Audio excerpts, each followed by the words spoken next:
ముంబైకి చెందిన భరత్ జైన్ అనే బిచ్చగాడు మహారిచ్. రిచ్ అంటే అలాంటి రిచ్ కాదమ్మా, కోటీశ్వరుడు. అక్షరాల 7,50,00,000 ఆస్తులు, షాపులు, వ్యాపారాలు కూడా ఉన్నాయి. ఈయన రోజువారీ సంపాదన 2,500,000కు పైనే. నెలకు 75,000 సంపాదిస్తాడు. అంటే దాదాపుగా ఓ ఐటీ ఉద్యోగి సంపాదనంతా. ఓ గవర్నమెంట్ ఆఫీసర్ జీతం అంతుంటుంది ఈ బెగ్గర్ గారి ఆదాయం. ప్రాంతాన్ని బట్టి తన ఆదాయంలో కాస్త హెచ్చుతగ్గులుంటాయి. చిన్నప్పటి నుంచి ఇదే వృత్తిని నమ్ముకున్న ఈ 54 ఏళ్ల భరత్ జైన్ ముంబైలోని ఛత్రపతి శివాజీ టెర్మినస్, ఆజాద్ మైదాన్ వంటి రద్దీ ప్రాంతాల్లో రోజు భిక్షాటన చేస్తూ తిరుగుతుంటారు. రోజులో 10 నుంచి 12 గంటలు ఈ పనిలో ఉంటూ ఒక్క రోజులో 4,000 వరకు సంపాదిస్తారంట. ఇన్నేళ్ల సంపాదనతో వచ్చిన ఆదాయాన్ని తెలివిగా ఇన్వెస్ట్ చేస్తారు.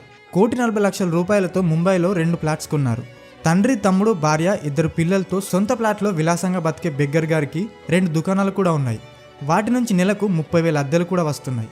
పేదరికం కారణంగా తాను సరిగ్గా చదువుకోలేకపోయినా తన 2 బిడ్డలను మంచి కాన్వెంట్ స్కూల్లో చదివిస్తున్నాడు.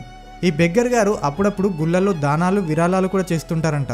సో బిచ్చగాళ్ళను తేలికగా చూడకండి, వాళ్ళు మీకన్నా రిచ్ గాళ్ళు కూడా కావచ్చు.